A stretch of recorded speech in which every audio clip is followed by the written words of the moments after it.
It gave me identity. It wasn't something we did. I found my identity in Islam. It defined who I was. I was told what was expected of me. It was very clear.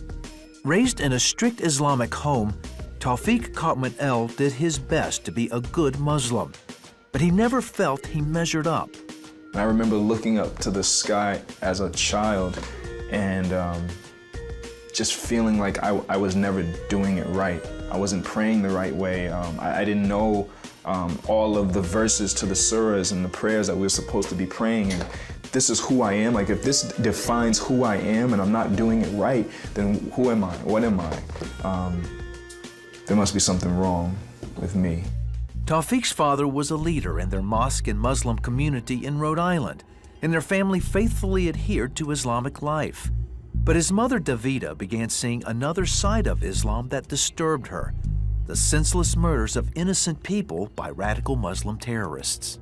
One day I was walking down the street, and I was thinking about how much I looked like to anyone who didn't know me, that I could be a terrorist.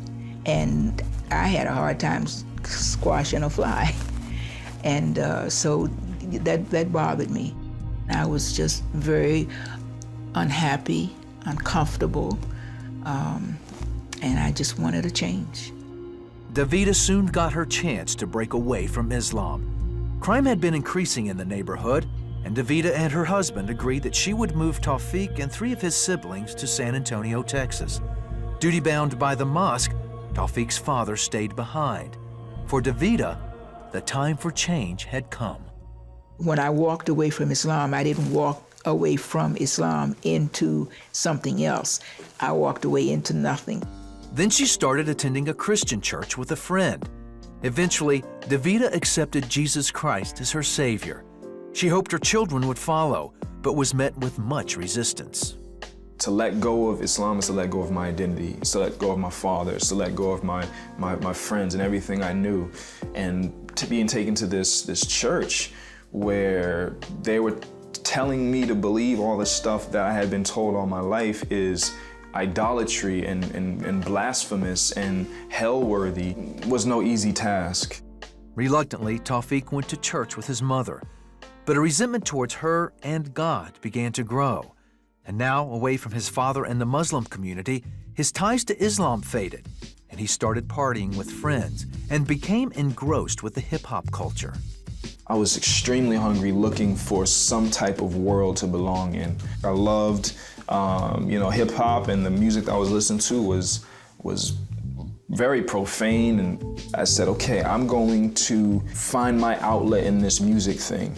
And so I did. I wrote all the time, I rapped all the time. I would sneak out of my house, go to parties. I was smoking cigarettes in the backyard. I would get weed from school. His mother knew the best thing she could do was pray. Not only praying myself for him, but praying with others for him, and just trusting and believing God every step of the way. I wanted to chase my sin, and she was very intentional about blocking me as much as she could, and so I went around her. Tawfiq eventually moved in with a cousin and began selling drugs, but even then, his mother never gave up on him. I'm high all the time. My mother was still taking me to the church, still being there for me, still having an ear. I mean, she's walked with me through this whole thing. When his cousin heard that Tawfiq had been attending a Christian church, he kicked him out. No money, no food, no prospect, no hope. And at this time, I was extremely depressed. I had nothing, no identity. Completely out of options, he called on the one he had been avoiding. I just said, God, like, I don't know who you are, but like, I need your help. I need something here.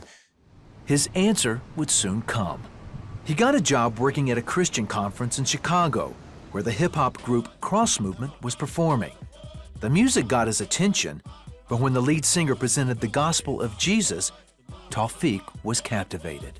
That other church I was at, they had given me little, I like to say, like, they gave me like little puzzle pieces. You know, when you're putting a puzzle together, you need to see the box so you can see the picture. Well, that's what he did. Not only did he give me the picture, but he gave me the rest of the pieces to put the whole thing together, and it made sense now. After the concert, Tawfiq went to speak to him. He just pressed me and said, you need to examine Jesus Christ and who he is. I challenge you to look into him and see why he's so amazing, so beautiful, and why Islam doesn't even compare. He took him up on his challenge and began studying about Jesus. Tawfiq says that as he did, he couldn't escape the truth. So he asked God to forgive him and accepted Jesus Christ as his Savior. I fell to my knees and I called out to him and said, I've been living a lie. I've been fake this whole time. I didn't know you, but now I want to know you. I want to know this God that people have been preaching to me about. I want to know Jesus. Tawfiq says that in Jesus Christ, he finally found his true identity. Over the years, he's learned more and more about the love of God and now shares that with his wife, Michelle, his children, and his mom. I am so grateful for what God has done in his life and is doing in his life, what he's allowing God to do in his life, what I'm seeing in his family, with him as a husband, as a father. He's a mighty man of God. He really is.